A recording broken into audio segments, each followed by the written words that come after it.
¿Y me lo Bien. mandaste el PowerPoint? Ah, sí, o si no, bueno, lo intento desde acá, si vos me dijiste hoy Pero como presentar no, ahora, sí, como perdón, no me lo pasaste, por eso pensé que habías Por- tomado la decisión. no. Espera, toda tu pantalla. O si no, mándamelo por mail, como vos quieras. Te lo mandé a tu correo, perdón. Ah, perdón, entonces no, déjame, ahí lo Te busco. lo mandé al correo. Ah, Sí. acá lo Bueno, tengo. mientras Janina va a compartir, en realidad yo arranco, digamos, no hay problema. Dale, sí, ahí está, estoy abriendo. Bueno, un poco la idea es plantear digamos, los excesos que existen en las administraciones locales, fundamentalmente en el orden provincial y municipal, respecto de los distintos regímenes de recaudación. A nadie escapa la creciente realidad de presión fiscal que tenemos hoy en la Argentina.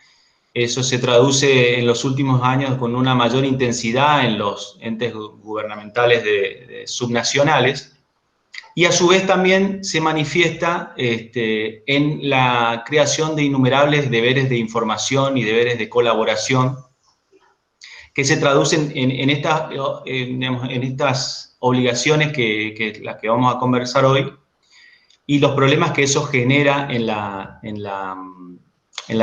relación jurídica tributaria. A mí me parece interesante, para arrancar un poco el puntapié de la charla, tratar de darle un contexto y darle una mirada jurídica a la figura de estos agentes de recaudación, digamos, por qué aparecen, desde dónde aparecen y cuál es el lugar que la ley les asigna para poder entender, digamos, su aparición y estos excesos que nosotros vemos y que ustedes como asesores de los contribuyentes padecen a diario.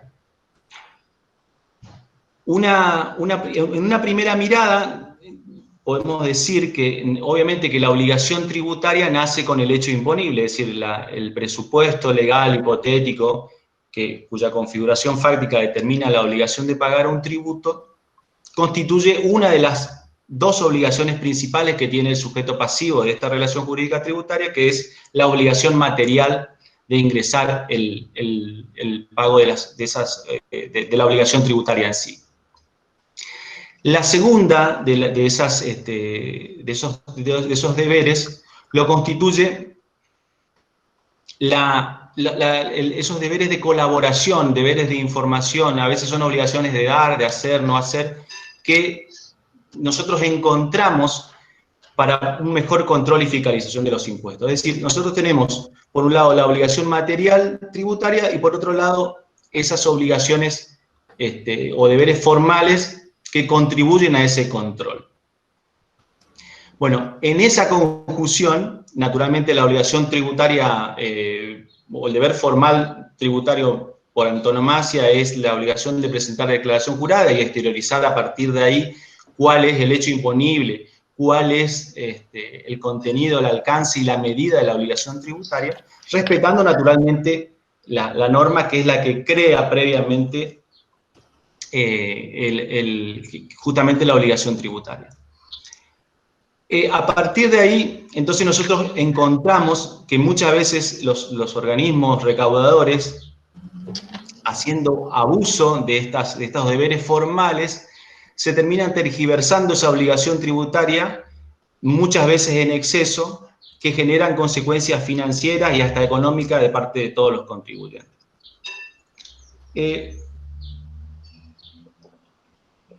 Acá hago una breve descripción, digamos, de cuáles son, en general, esos principales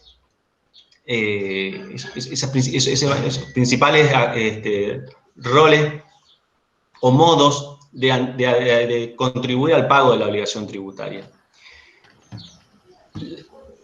La obligación tributaria se distingue con el pago, pero existen otros modos que la ley, digamos, exige, que están enumerados acá, que son los pagos a cuenta, la recaudación bancaria, las retenciones y las percepciones. Nosotros nos vamos a detener más en las dos últimas, pero me parece interesante analizar también las primeras formas. Son formas que el Estado obtiene como mecanismo de adelantar esas obligaciones tributarias que están previstas de la ley. Los pagos a cuenta, nosotros tenemos en la provincia del Chaco distintos mecanismos de pagos a cuenta. Uno de ellos, quizás el más usual, son en los supuestos de la salida de la producción primaria, ¿no? Que es que el hecho imponible se verifica con la venta, pero se adelanta la obligación tributaria al momento de la salida de la producción primaria. Un ejemplo también paradigmático de estos mecanismos de adelantamiento de la obligación tributaria, que de esto se trata cuando hablamos de regímenes de recaudación, es un ejemplo típico en la provincia de Misiones, quizás algunos lo padecieron, que es en el ingreso a la provincia de Misiones se exige el pago a cuenta del impuesto a los ingresos brutos que alcanza la operación de los productos que se encuentran a ingresar en la provincia. A veces estos mecanismos de pago a cuenta terminan, como sucede en el caso de la provincia de Misiones, jugando como una especie de aduana interior o frontera que desnaturaliza la obligación tributaria, que restringe las libertades de circulación, imponiendo un condicionamiento claramente inconstitucional. Respecto a este punto hay un fallo, digamos, histórico Urrutia contra la provincia de Misiones respecto de la veda al ejercicio excesivo en la exigibilidad del pago de la obligación tributaria como condición sine qua non al tránsito, ¿no? Distinta es la situación a veces en lo que son las tasas municipales, que la obligación tributaria, si bien aparece distinta, muchas veces se exige como condición de ingreso tasas bromatológicas, pero por un control y fiscalización del producto que ingresa a esa ciudad, y también significa un adelantamiento de la obligación tributaria, pero en estos supuestos, digamos, en la medida que la razonabilidad y naturalmente algunos de los principios que nosotros vamos a ver más adelante no se vulneren, no estarían vedadas, ¿no? O el tema de las tasas municipales y su ingreso en las jurisdicciones también es un disparador interesante porque a veces se dan circunstancias de un ejercicio de control superpuesto a través de otro organismo que la municipalidad también las quiere asumir y se genera todo un inconveniente que en realidad tiene como finalidad un propósito meramente recaudatorio de parte de las municipalidades. Otra forma de adelantamiento de la obligación tributaria como modo de cancelación y pago a cuenta es, en el caso de la provincia del Chaco, lo tenemos en el artículo 144 del Código Tributario, en lo que significa la inscripción previa al patentamiento. En los autos 0 kilómetros se exige el registro de la propiedad automotor, exige el pago previo de del tributo que alcanza al vehículo 0 kilómetros a inscribirse. Si bien, reitero, esos pagos a cuentas en algunos supuestos ejercidos razonablemente y con un adelantamiento en términos económicos que no superen la obligación tributaria en sí, aparecen razonables, muchas veces los pagos a cuentas son conflictos, generan conflictos, fundamentalmente en los supuestos del tránsito, ¿no? Que es lo que yo mencionaba en la provincia de Misiones, y en alguna otra jurisdicción cuando se estipula como condición necesaria la obligación tributaria, ¿no? Nosotros acá en el Chaco, el supuesto de la salida de la producción, si bien no está estipulado la obligatoriedad como condición al tránsito, porque la propia ley estipula la posibilidad de una multa, para poder liberar la mercadería y continuar el tránsito de la salida, estos mecanismos de adelantamiento, a veces uno choca con la realidad de que el funcionario de turno que se encuentra en el paso limítrofe no tenga el conocimiento necesario de estos detalles y por ahí resulte más conveniente directamente pagar, digamos, ¿no? Lo que es la salida de la producción. Pero en regla general, como podemos conceptuar que estos mecanismos de pago a cuenta tienen una utilización razonable salvo determinados supuestos donde nosotros encontramos problemas por otro lado, no por la obligación tributaria en sí, sino por el lado del libre tránsito. Otro de los tipos de ejercicio de estas recaudaciones o adelantamiento de la obligación tributaria son los sistemas de recaudaciones bancarias, digamos, ¿no? Y acá puntualmente hay un tema paradigmático con lo que significa el CIRCREP, ¿no es cierto? El CIRCREP genera en sí toda una discusión. Brevemente les comento, el régimen del CIRCREP nace a principios del siglo XX con la provincia de Buenos Aires, luego algunas jurisdicciones han ido replicando el régimen, lo que provocó que en el 2004 la Comisión Arbitral unificara y creara este mecanismo para todas las jurisdicciones. En la actualidad tenemos un sistema de recaudación bancaria único para todo el país, donde, digamos, se da este mecanismo de pago a cuenta de la obligación tributaria, previo a, y desconectado del hecho imponible, como vamos a ver. Lo que iba a decir es que en realidad este sistema está en todo el país, con excepción a dos jurisdicciones, una es Tucumán y la otra es provincia de Misiones. Acá volvemos de vuelta con Misiones, que tiene una particular forma de mirar la legislación tributaria desde el punto de vista jurídico, muchas veces chocando con la realidad y vulnerando con la realidad económica, ¿no? Porque eso genera, desde el punto de vista económico, saben ustedes, la diferencia comparativa entre... Hay actividades que prefieren no ir a Misiones y consecuentemente los misioneros pierden una posibilidad económica. Y con todos los inconvenientes que decía desde el punto de vista económico que eso conlleva. El régimen de recaudación bancaria, la principal crítica que se le hace es la desconexión con el hecho imponible y el mecanismo de detracción de la suma dineraria en concepto de pago de la obligación.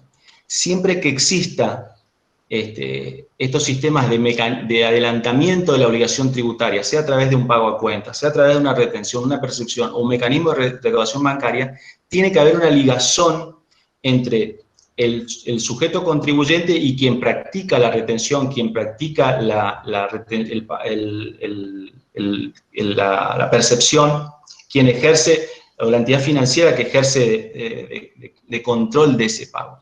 En los sistemas de recaudación bancaria hay una total desconexión y esa desconexión produce una fuerte crítica en la doctrina porque muchas veces se dan circunstancias de supuestos donde la acreditación bancaria no corresponde a ingresos grabados con la actividad, con lo cual el mecanismo de CIRCREP termina absorbiendo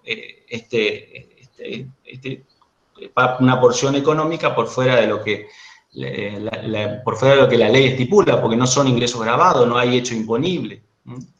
A veces también se critica el sistema de recaudación bancaria porque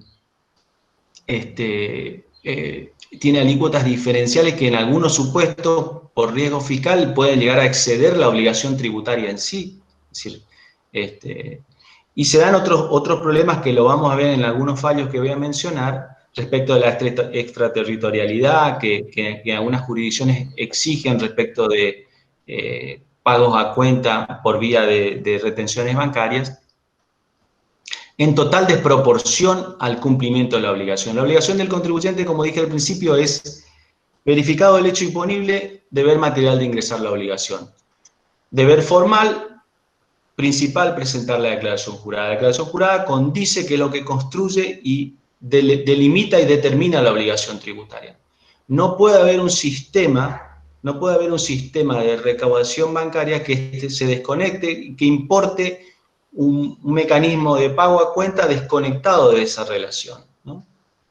Pues si no, mañana con ese criterio, si un contribuyente tuviera deuda del impuesto inmobiliario rural o urbano, el municipio o la provincia pudiera exigir un pago a cuenta de ese tributo al cual se encuentra inscrito, pero existe una total desconexión porque no hay hecho imponible, no tiene vinculación alguna el débito bancario con la obligación en sí, que en este caso el ejemplo que doy sería la titularidad de un inmueble. Entonces, esta es una crítica muy fuerte que se hace al sistema de recaudación bancaria que lamentablemente, como en todos los sistemas de pago a cuenta, y también sucede con retenciones y percepciones, a veces uno tiene, por defecto profesional, asume la tranquilidad que debiera ser ejercitado con prudencia, ¿no? Estos mecanismos, para no alterar esa ecuación lógica ni alterar desde el punto de vista patrimonial, financiero, económico al contribuyente. Y a veces no se trata del ejercicio de la prudencia de parte del fisco. Claramente, nosotros vemos claramente que si existe una desconexión con la obligación tributaria, con el hecho imponible, no hay forma de validar un mecanismo de pago a cuenta desconectado de esa realidad. No existe forma de validar. Finalmente, en el sistema de recaudación bancaria, nosotros tenemos también una crítica particular a este mecanismo que en realidad no está vinculado con lo tributario, pero sí con la ley de entidades financieras, que de algún modo regula el secreto bancario en lo que significa las operaciones pasivas de los sujetos contribuyentes, ¿no? Las operaciones pasivas, en este caso, se refiere a los mecanismos de créditos que se dan en cuentas bancarias. Lo que sucede muchas veces, y una crítica particular que se le hace, es que el débito en la cuenta, del pago a cuenta, en concepto de retenciones bancarias, viola este secreto bancario porque en realidad la ley de entidades financieras estipula que salvo para el caso de la FIP, el cual no tiene limitación en cuanto al secreto bancario, porque ya el decreto 618 habilitó la posibilidad de requerir información particular. En general, para los otros niveles de gobierno, tanto provincial como municipal, debe referirse a un contribuyente determinado respecto a una determinación en trámite o una ejecución fiscal. Es decir, no podría, vulnerando el secreto bancario, transmitir información que generen débitos, ¿no es cierto?, en cuentas bancarias. De alguna manera esto se intentó resolver en el 2019 recién, para que ustedes se den una idea de cómo la capacidad de reacción a veces es tardía.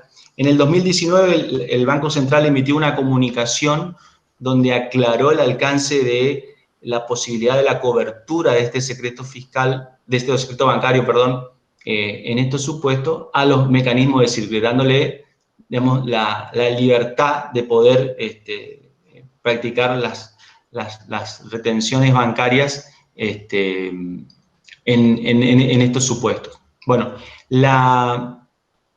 digamos, esa restricción o habilitación, mejor dicho, que da la comunicación del Banco Central, no lo hace extensivo a las provincias de Misiones y provincia de Tucumán, son quienes tienen un régimen propio, ¿no? Esto en cuanto a recaudaciones bancarias. Nosotros tenemos muchísimas problemáticas fundamentalmente con este tema.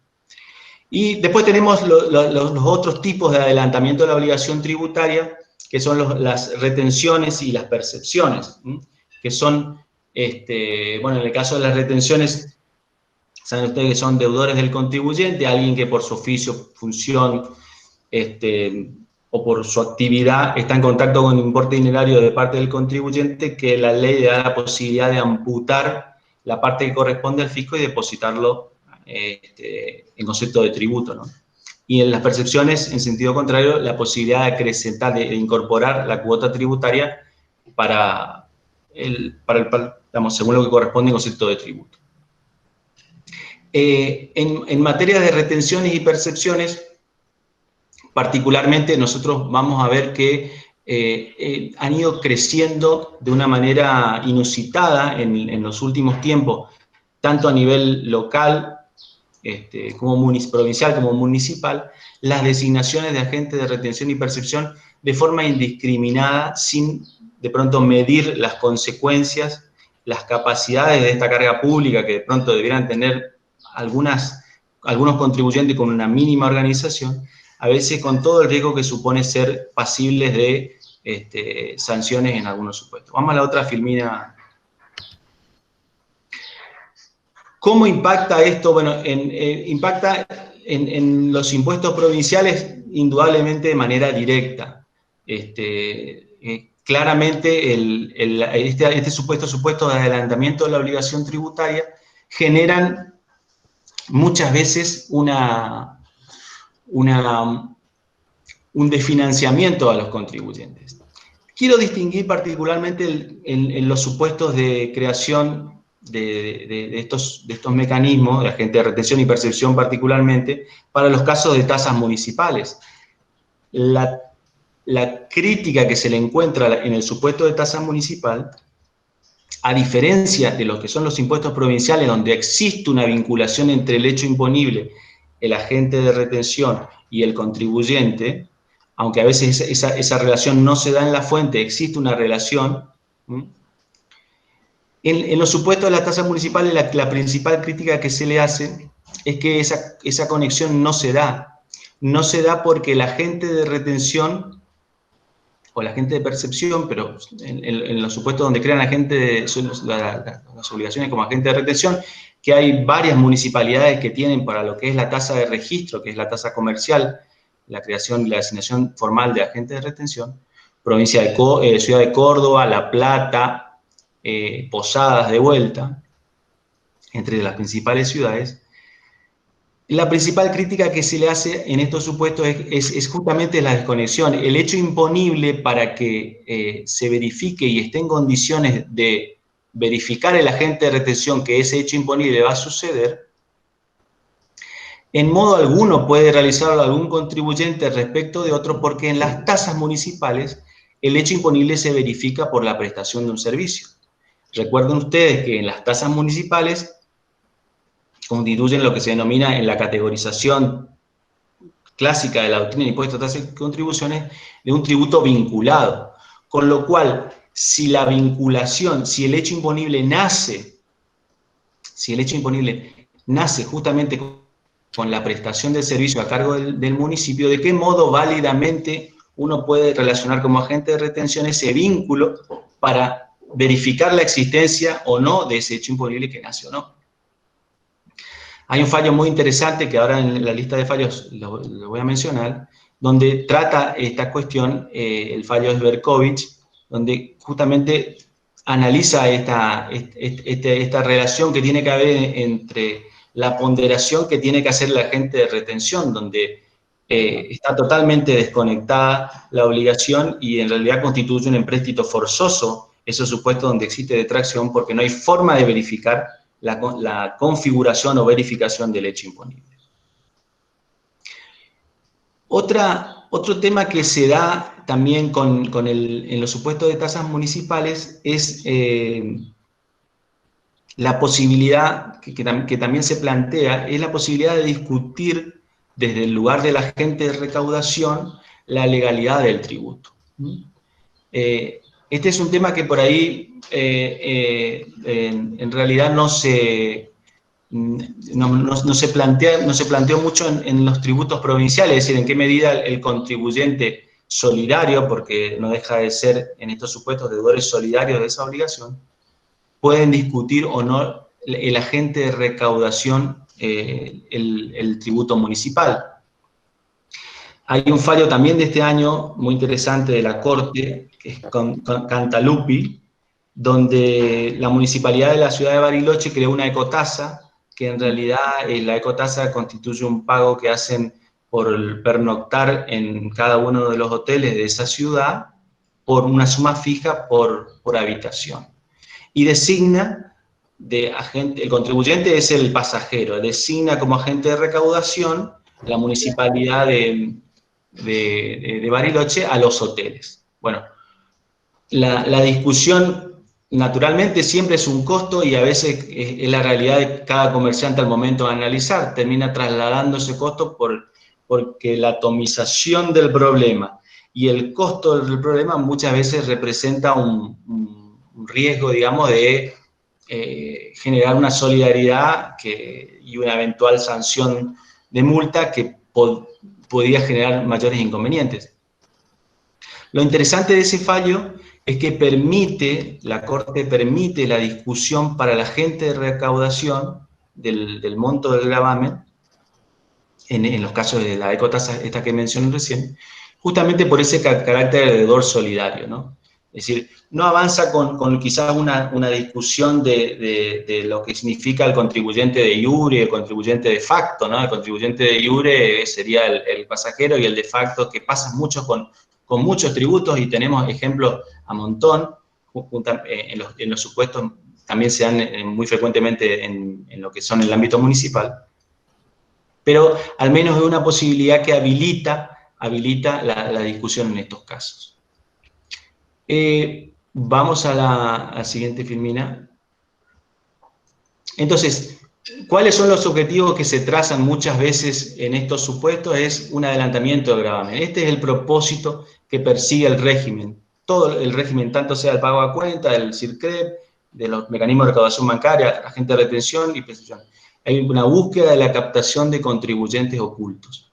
El punto es si en la realidad ese objetivo no se termina desnaturalizando y no creándose por un mecanismo meramente recaudatorio un sistema extorsivo a partir de la sanción que se propone, digamos, o que se persigue, digamos, a los contribuyentes que no actúen en esa condición.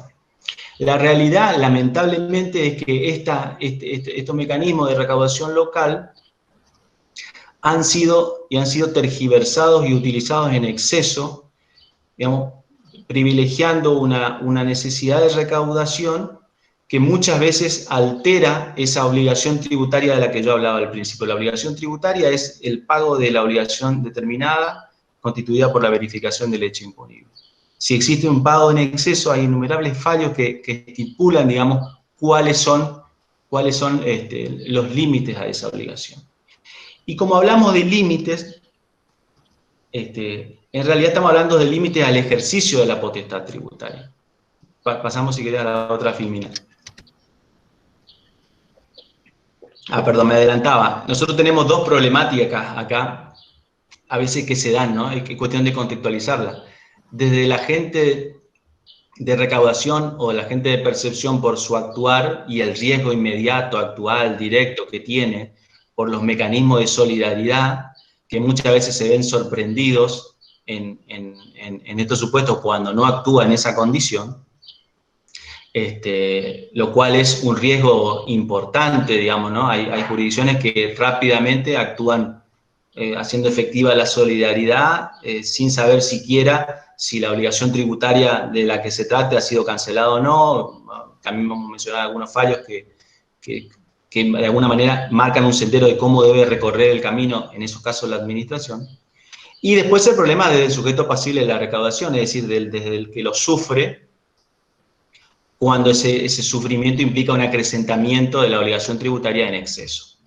Pero bueno, yo quería avanzar con lo que significan los límites a esa potestad tributaria. Cuando hablamos de los límites, que es lo que viene ahora, digamos, son justamente el límite al ejercicio de esa facultad tributaria que tiene el contribuyente como forma de establecer un alto, un parate, digamos, al ejercicio excesivo de esa obligación. Uno de los primeros límites sobre los cuales hay que pensar, por eso yo trato de darles esa mirada jurídica para entender cómo debiéramos sostener el ejercicio regular de la obligación tributaria, el ejercicio regular de la potestad tributaria de parte del fisco.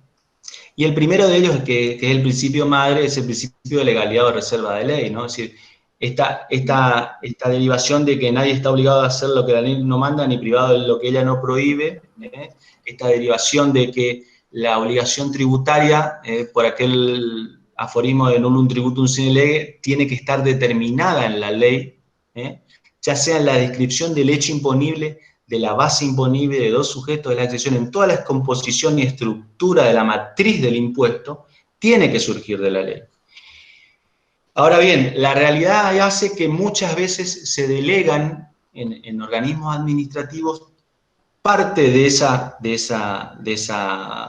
descripción. Y es ahí donde nosotros encontramos el exceso del que yo hablaba.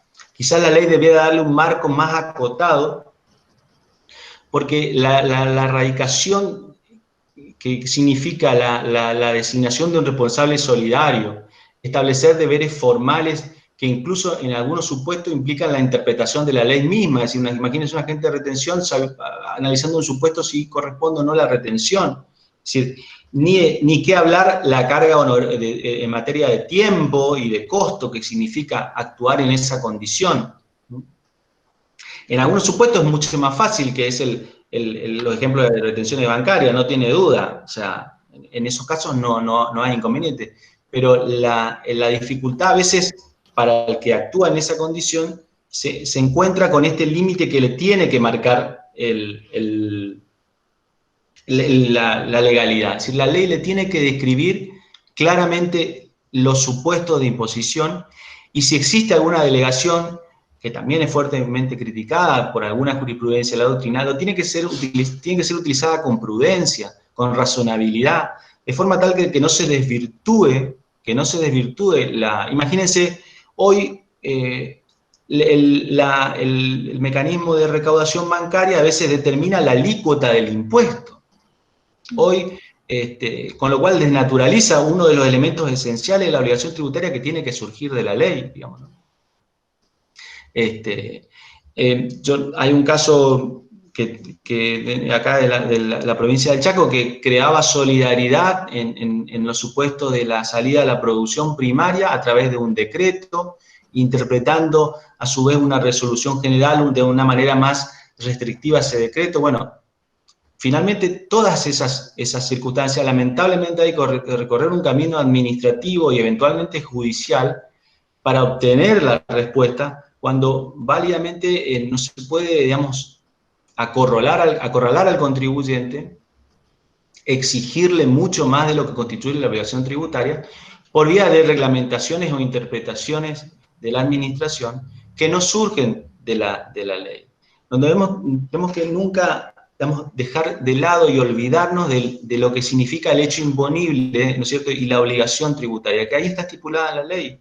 Ahí está estipulada los obligados, su aspecto temporal, su aspecto territorial, digamos, ¿no? Acá salteo uno de estos principios que lo vamos a enumerar un poco rápido.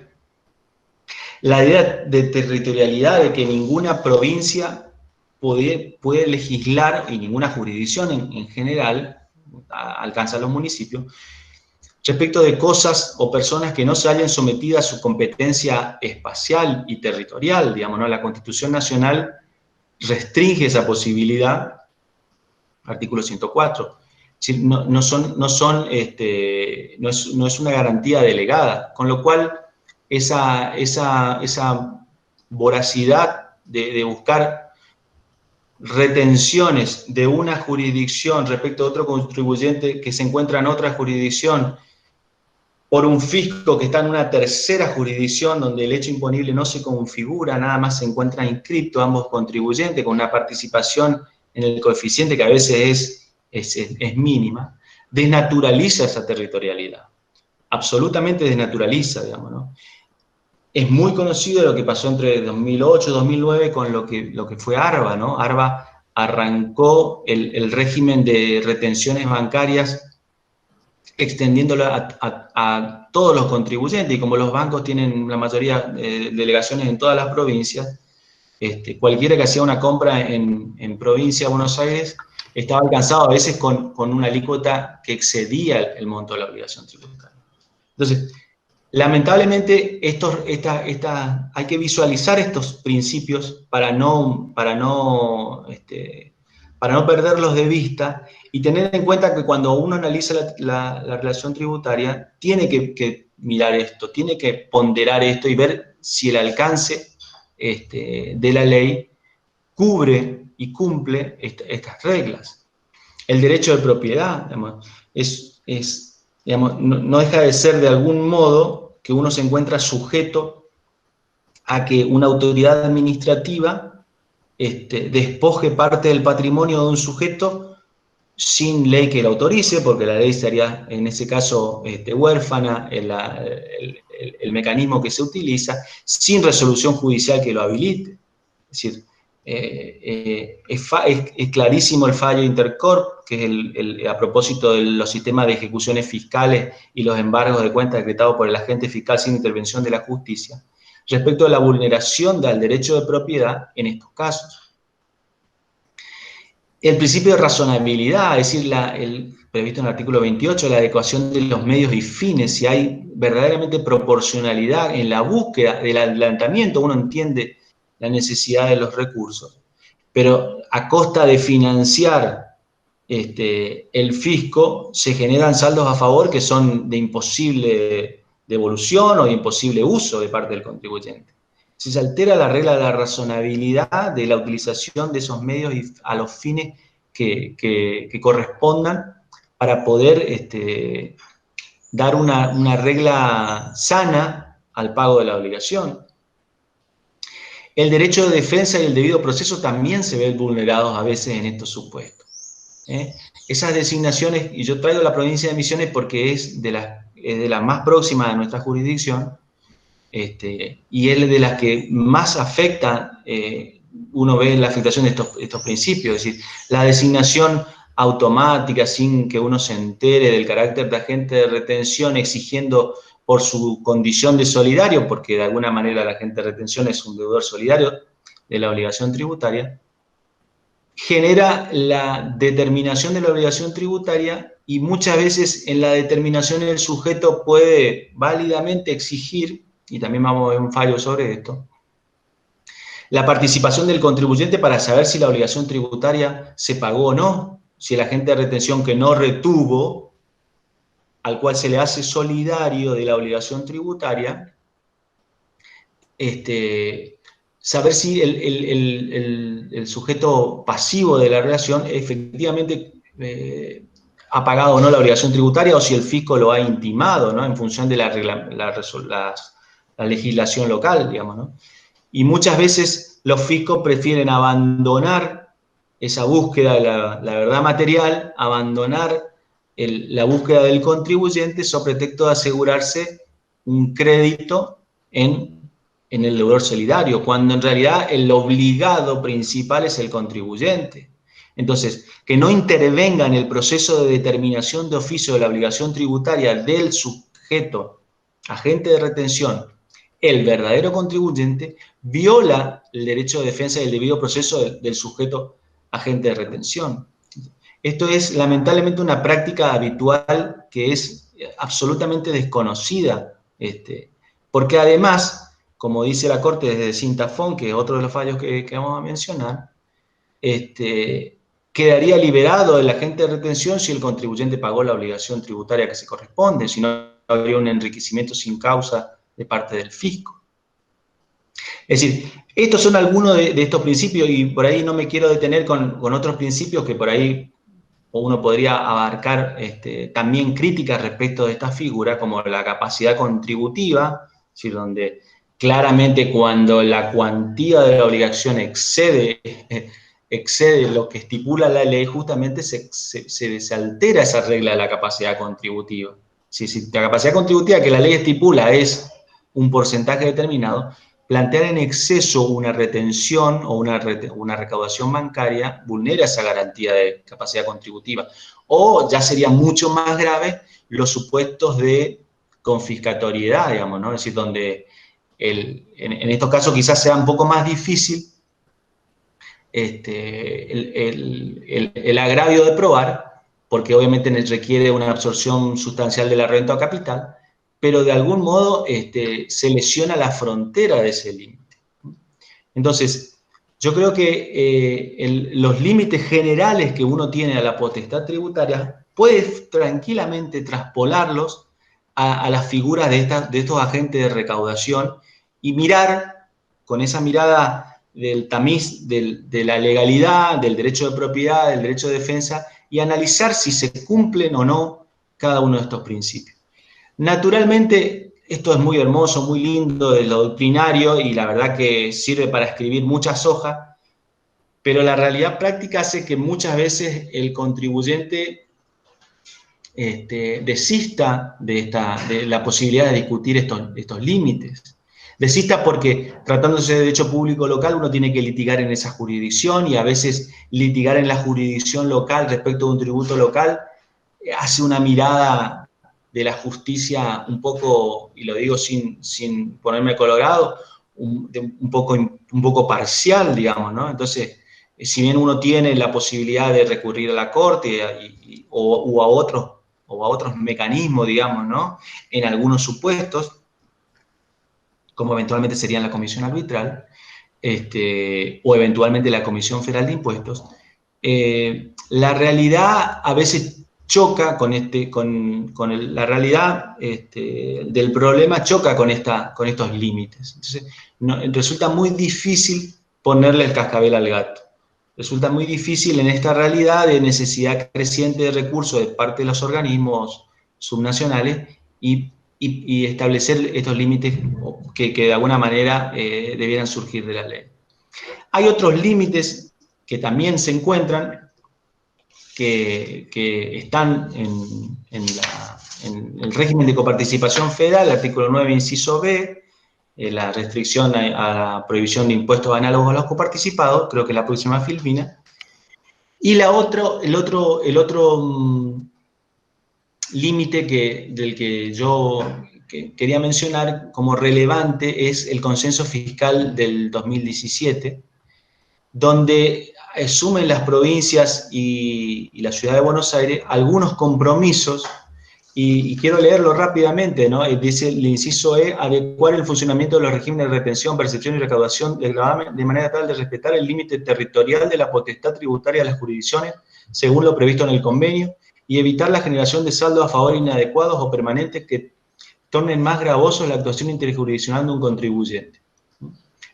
Está hermoso como límite, no deja de ser la misma realidad ideal que mencionaba yo, pero en la práctica no se ve, del mismo modo que el inciso F del consenso fiscal: establecer un mecanismo de devolución automática al contribuyente del saldo a favor por retenciones y percepciones acumulados durante un plazo razonable, que en ningún caso podrá exceder los 6 meses desde la presentación de la solicitud efectuada por el contribuyente, y sigue la norma. Es decir, también esto es una situación ideal. Yo no quiero perder la esperanza de que estas situaciones queden en letra muerta de los libros, queden en letra muerta en el espíritu de la ley, queden en letra muerta en el hecho imponible de Dino Harac. Debieran ser aplicación concreta para el respeto de cada una de estas garantías. Si no, nosotros quedamos a merced y antojo de un funcionario de turno que puede, con su autoridad, establecer mecanismos de amputación del patrimonio sin ley, sin autoridad judicial que lo avale. Por suerte, han habido alguna jurisprudencia, que la que yo rápidamente traje acá en forma absolutamente arbitraria y discrecional. Hay mucha jurisprudencia, algunas las fui mencionando y es la filmina que sigue, respecto de, para conocer un poquito cómo ha ido girando la jurisprudencia, ¿no? La primera que menciono, que fue lo que un poco mencioné también, es la Sintafón, que es justamente la responsabilidad de los agentes de retención y percepción si el contribuyente pagó. De ahí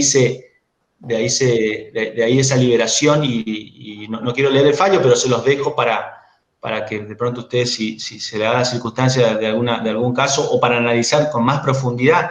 Quizás en una hora abarcar toda esta problemática es muy intensa y muy amplia, pero bueno, lo quise resumir en algunos fallos. El otro fallo es el de la participación del contribuyente, lo que hablaba yo hoy, del contribuyente en el proceso de determinación tributaria del agente de retención o percepción, ¿no? A veces se designa un agente de retención, muchas veces esa designación es arbitraria y hasta desconocida por el contribuyente, y la administración tributaria dice: no, pero fue notificado en el boletín oficial de la jurisdicción que todos los contribuyentes que facturen más de 1.000 pesos son ahora agentes de retención.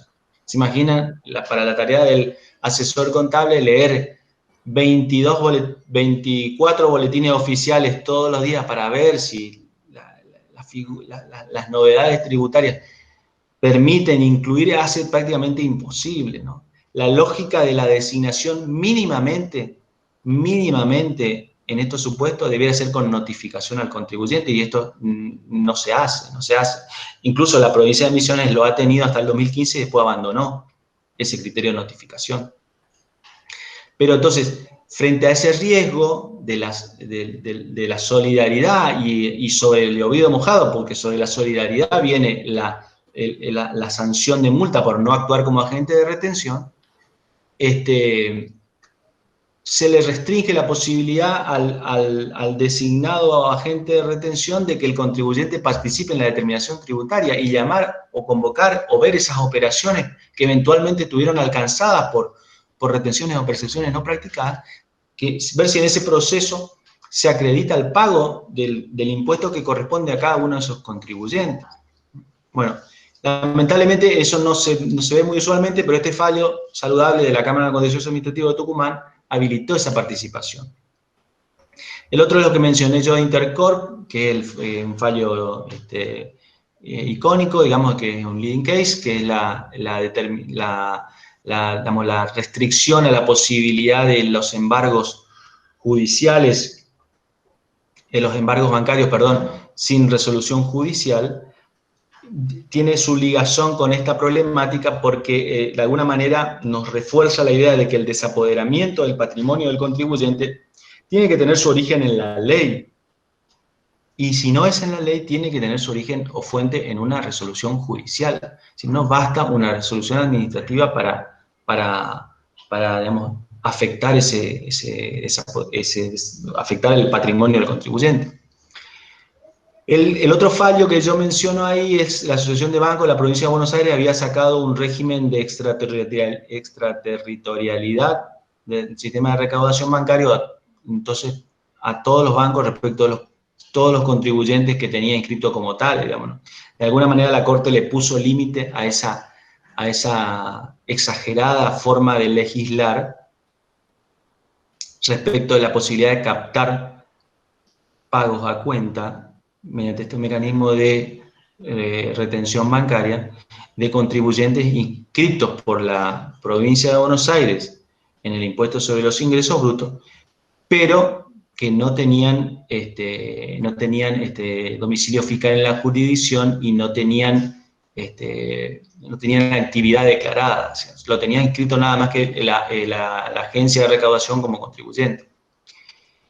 El otro supuesto es Distribuidora Sur contra la provincia de Buenos Aires. También, a veces, en la realidad loca que vemos en materia tributaria, se ve la necesidad de designar agentes de retención quizás a las empresas de electricidad para recaudar ingresos brutos o a practicar una percepción en contribuyentes inscritos en el gravamen en la provincia de Buenos Aires. Estaba totalmente desconectado la obligación tributaria del servicio de provisión de energía eléctrica para estos supuestos, digamos, ¿no? ¿Qué vinculación con el hecho imponible hay en ejercer ese acto de coercitividad, digamos, dentro de una factura para todos los contribuyentes? Bueno, en forma indiscriminada, también eso tuvo su resolución. Y el último es lo que yo mencionaba, este es un fallo de este año, la incompatibilidad de la tasa del Banco Credit Corp contra la Municipalidad de Córdoba, lo que yo mencionaba un poco al principio, esta idea de que si tiene que existir una relación con el hecho imponible, de alguna manera existe el banco, en este caso no estaba en condiciones de verificar si el hecho imponible de sus clientes se había verificado respecto de la tasa de registro, porque no sabe si la municipalidad le brinda ese servicio, que es lo que habilita el cobro de la tasa. El hecho imponible siempre en las tasas es por los servicios de inspección. Entonces, la obligación tributaria nace con los servicios.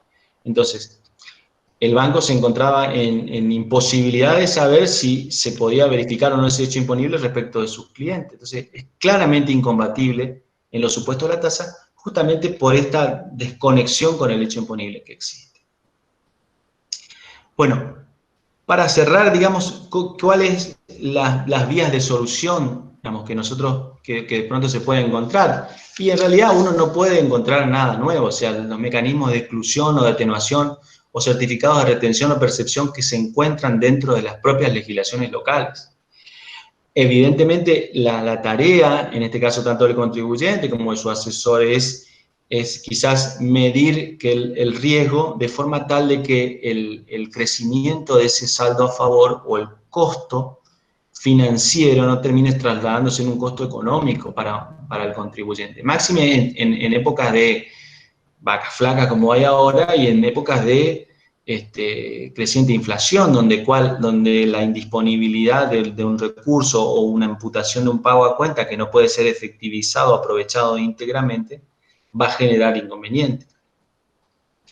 Y tenemos después acciones extraordinarias, que en realidad ya son los procedimientos administrativos que están en cada una de las jurisdicciones legisladas.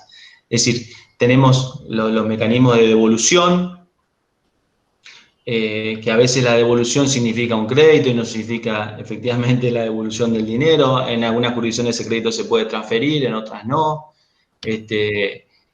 Y eventualmente, si el problema aparece creciente, es una acción judicial, o sea, una acción de amparo o una acción declarativa. Es decir, ya una acción judicial cuando el riesgo es inevitable, es inminente, es actual y no puede ser detenido de otra manera por las gestiones administrativas o informales que pueda hacer el contribuyente. Todos esos ejemplos que yo hablaba hoy en los fallos y en los que mencioné son acciones judiciales que terminaron haciendo. Lamentablemente es un mecanismo que es de última opción para el contribuyente, pero no tiene que descartarlo porque muchas veces no tiene otra alternativa, ¿no? Hay determinadas actividades que se encuentran intensamente afectadas por estos 4 mecanismos de retención, porque uno hace un pago a cuenta, uno sufre una retención bancaria, uno sufre a su vez unas retenciones o puede sufrir percepciones. Entonces, si esos mecanismos no encuentran solución por las vías regulares, son las extraordinarias las que tiene que echar mano. Y el no ingreso como solución, digamos, el no ingreso me refiero a, ahí hay 2 opciones, digamos, de parte del sujeto pasible de la retención. No ingresarla puede ser una solución, obviamente que no es una solución. Podría servir, en términos genéricos y depende del caso, acreditado la situación de estado de necesidad, es decir, la eximiente de responsabilidad a quien causa un mal para evitar uno mayor, liberarlo de la responsabilidad sancionadora o infraccional, digamos, ¿no? Pero el no ingreso, naturalmente, no es una solución.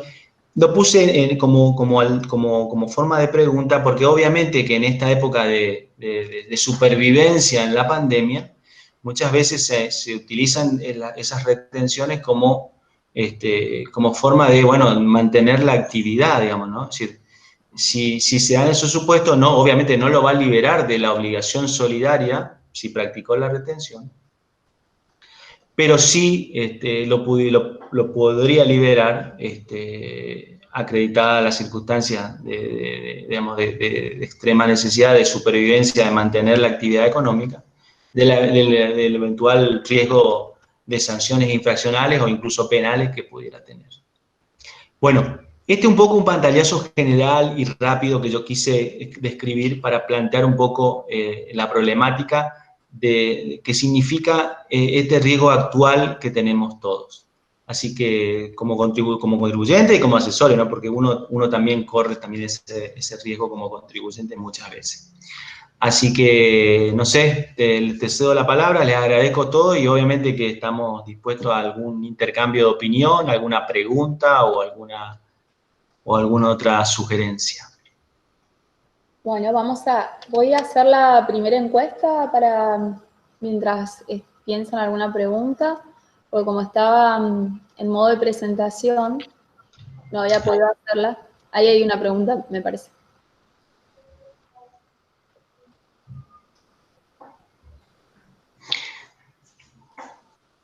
¿Tenemos alguna pregunta? Porque parecía que se habilitó un micrófono. No sé. A ver. No, no tengo todavía. Bueno, voy a hacer la encuesta cuando está abriendo. Acá. Aguárdenme porque esto es todo nuevo para nosotros. Estamos acá con Jorge probando. Ahí voy con la primera encuesta que les va a aparecer. Y sería sí. Y no. Ahí ustedes eligen qué opinan, digamos. La primera pregunta que formulamos con Jorge es si está de acuerdo con los regímenes de retenciones provinciales. Pueden interactuar y... A ver. Es muy difícil, no, ¿cómo? Que le doy unos minutitos y ahí finaliza la encuesta. Decime. Dale. No, ¿pones todas las preguntas juntas ya? ¿O cómo se hace eso? ¿Cómo haces vos? Ya lo veo. No, iba a decir que en realidad traté de, obviamente, darle ese perfil mirando un poco del mismo modo que uno ve el tributo, ver las retenciones. Porque, como decía yo, a veces en la vorágine, en la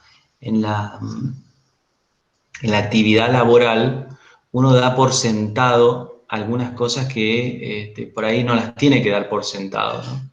Y a veces, bueno, uno la asume como costo, ¿no? Estos supuestos de retención y percepción. Pero bueno, siempre hay que tener una mirada crítica de no abandonar esos principios para ver de qué manera la obligación tributaria cumple o no esas reglas. Me parece que no pudieron ver lo de la primera encuesta porque no tuve respuesta. Ahí estoy haciendo otra, a ver si... No tengo preguntas todavía, Jorge. Bueno. Parece que fuiste demasiado claro. No, sí. Puede estar muy Lo que pasa es que el tiempo para el tema por ahí es acotado, pero traté de abarcar todo. Ahí, No sé si... ahí hay otra encuesta más que dice, ¿con qué jurisdicciones tuvo problemas? Ahí apuntábamos a los impuestos provinciales, ¿no, Jorge? Pusimos Sí. 3 opciones, Chaco, Tucumán, Misiones, o pueden hacer otras. Hasta ahora tengo un solo voto. Ese habrá sido vos, Jorge. ¿Tuviste problemas con No, yo no toqué la máquina. Bueno, ahora gana el 100% porque voy a finalizar la encuesta, pero 2 minutos más. Sí, hacelas todas, sí. La voy a hacer. Y voy a hacer la otra si van votando todas juntas, para que ahora le agarré la mano. La otra pregunta que habíamos armado con Jorge, que ahí la estoy por pegar, es ¿con qué frecuencia ha tenido saldo a favor en ingresos brutos? Y ahí la primera opción que vamos a poner es más de 3 meses. Y la segunda opción es menos de 3 meses. Esperen un segundito y ahí ya la lanzamos. Ahí está. Y ahora voy a hacer una más, que es, ¿ha tenido inconvenientes? Ya la tengo armada acá. Mientras estabas hablando vos, yo armé las preguntas. Yo las tengo que pegar nada más. ¿Ha tenido inconvenientes con el CIRCRED en los últimos 6 meses? ¿Sí o no? Y ahí ya la lanzamos. Bueno, por ahora, en la primera pregunta voy teniendo un voto para Misiones y un voto para otras. En la segunda pregunta, ¿con qué frecuencia ha tenido saldos a favor? En un ratito muestro los resultados cuando cierro. Todos más de 3 meses han tenido saldo a favor en ingresos brutos, Jorge. Y en cuanto a tenido inconvenientes con el CIRCREP en los últimos 6 meses, está parejo porque hay 2 votos y no. No sé si te aparece Decime cómo te aparece. No, yo no veo. ¿No viste que te aparecía, tienes una encuesta, un mensaje? ¿Un mensaje? No, yo no leí ¿Viste ninguna donde encuesta. tenés el chat? Sí. Al lado tenés encuesta.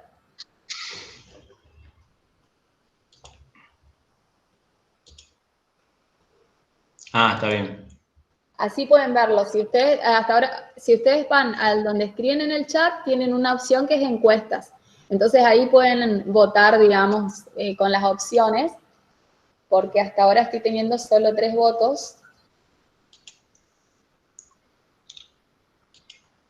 Y bueno, la idea de esto era usar un poco la herramienta esta nueva que tenemos desde el consejo y interactuar con ustedes, ¿no?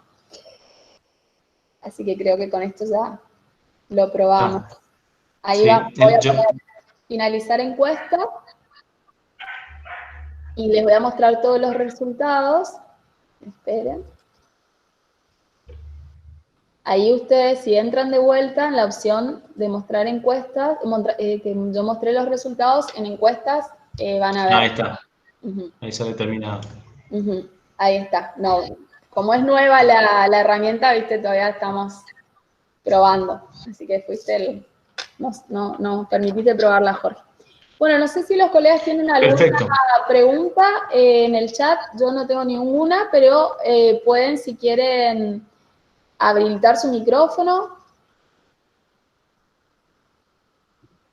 Si alguien quiere hacer alguna pregunta, alguna acotación, o me pueden escribir acá en el chat o en las preguntas, porque también tenemos preguntas que están habilitadas.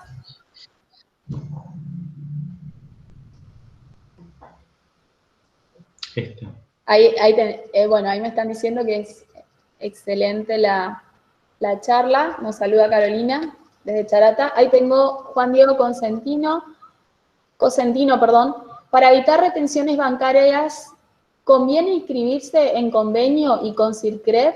Al tener saldo a favor, ¿no te retienen los bancos?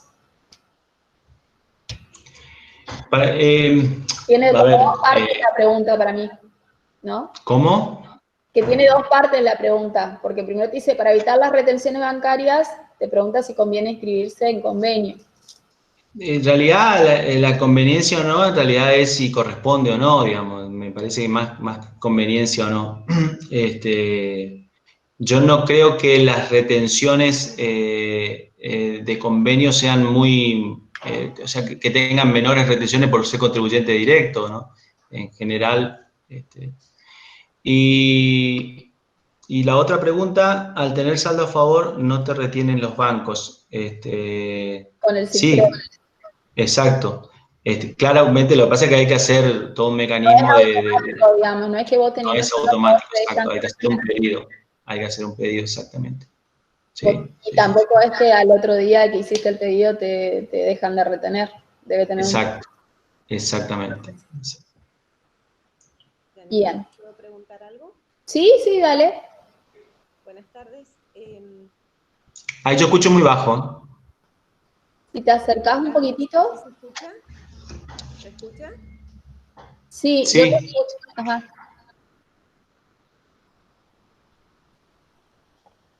Buenas tardes.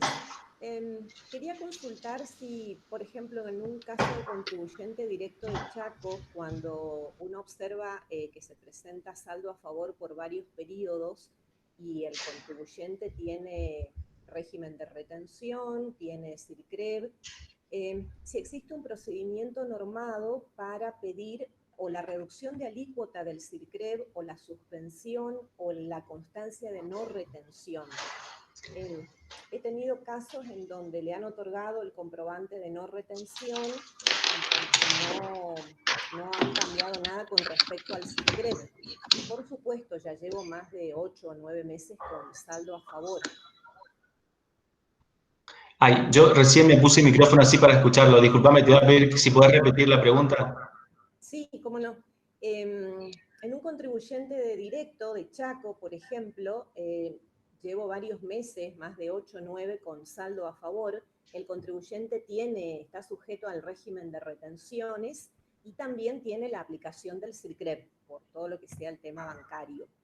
si existe algún procedimiento en cuanto al organismo de recaudación para o emitir el certificado de no retención, reducir la alícuota del CIRCREV o suspender el CIRCREV.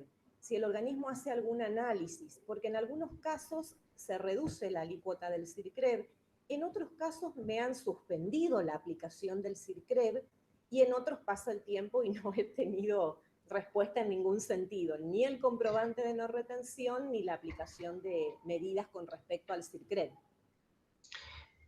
Perfecto. Sí, digamos, no existe un procedimiento reglado. En realidad es bastante informal en el sentido de que se presenta una nota y se hace el pedido justificando la necesidad del certificado de no retención por el saldo a favor y si ese saldo a favor en el análisis que hace la administración de esa existencia y lo que significó sus pagos en los meses anteriores lo va a consumir rápidamente, quizás en esa ponderación no obtenga una baja del CIRCREV, por ejemplo, ¿no?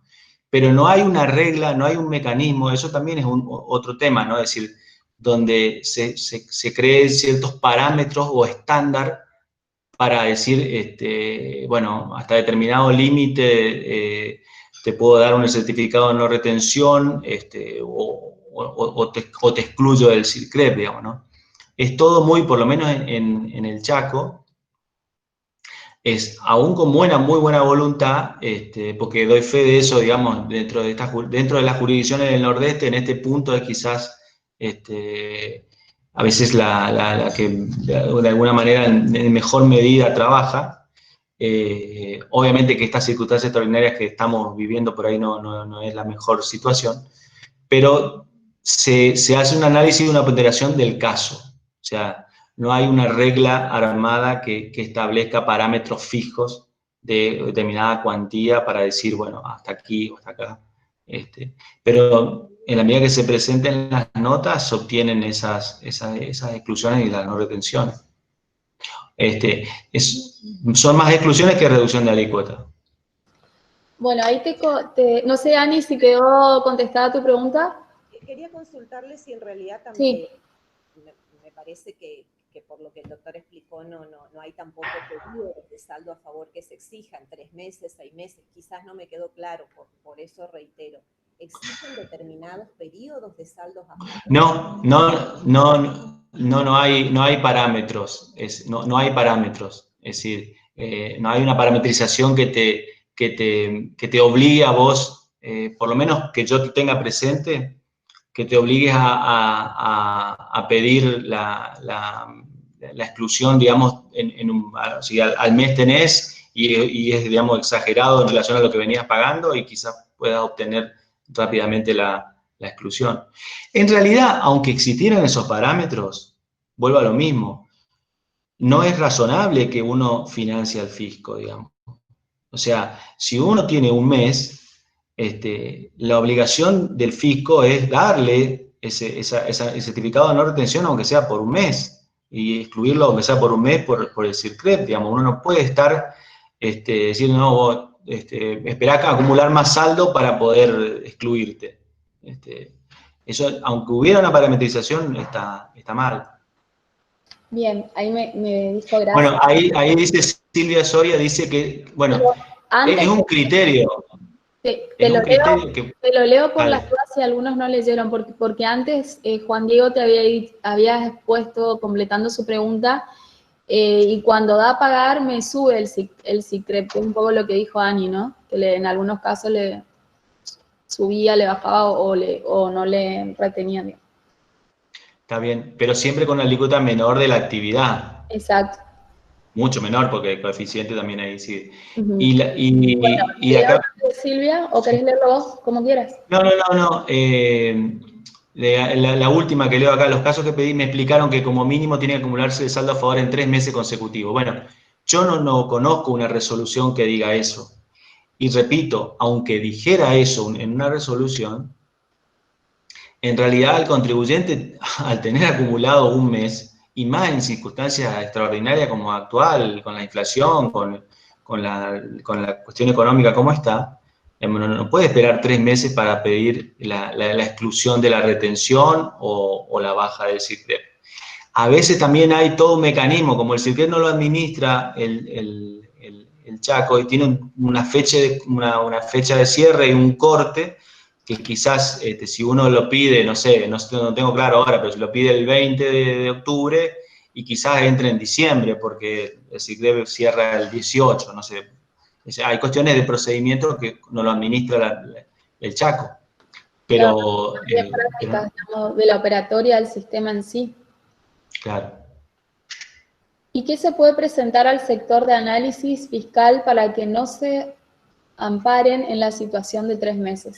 Yo lo que pediría es la resolución donde estipulan eso, y en segundo lugar pediría, en realidad justificaría que la situación económica hace imposible al contribuyente seguir sufriendo retenciones y percepciones. O sea, y un poco esto, digamos, ¿no? Es decir, lamentablemente en esto lo bueno es enemigo de lo rápido, entonces uno no va a obtener una respuesta, y más en estas circunstancias, no va a tener una respuesta rápida, ¿no? Quizás esto sí se puede trabajar después con la administración para que, bueno, la necesidad del fisco no agreda al patrimonio del contribuyente. O sea, la obligación del fisco es cobrar los impuestos, no agredir el patrimonio. Bien. Quizás no da para un amparo eso, quizás no da para... O sí, no sé, qué sé yo, hay gente que acumula saldo a favor importante, hay actividades que tienen muchos saldos a favor. Y bueno, si uno ve la curva, es bastante discontinua, digamos, ¿no? Pero lamentablemente ahí corremos el riesgo del problema del tiempo, ¿no? Bien. Bueno, Jorge, creo que estamos porque sí, nos pasamos. Preguntas. Bueno, agradecerte en nombre del Consejo Profesional de Ciencias Económicas, de la Comisión de Capacitación, recordarle a los colegas que en la página está el correo al cual te pueden mandar esas consultas de las que hablamos al principio. Agradecerte que te hayas predispuesto a esto de la encuesta y bueno, y armamos un poquito, probando el nuevo sistema, así que bueno, y les comento a los colegas que después de esta charla se va a subir al canal de YouTube por si la quieren volver a ver, o los colegas que por ahí ingresaron un poquito más tarde. Así que todo lo vamos a editar al video y se va a subir oportunamente, digamos. Así que bueno, Jorge, te mando un beso. Perfecto, muchas gracias. Saludos a todos. Y bueno, gracias por el tiempo. Finaliza la grabación. Saludos a todos. Buen fin de.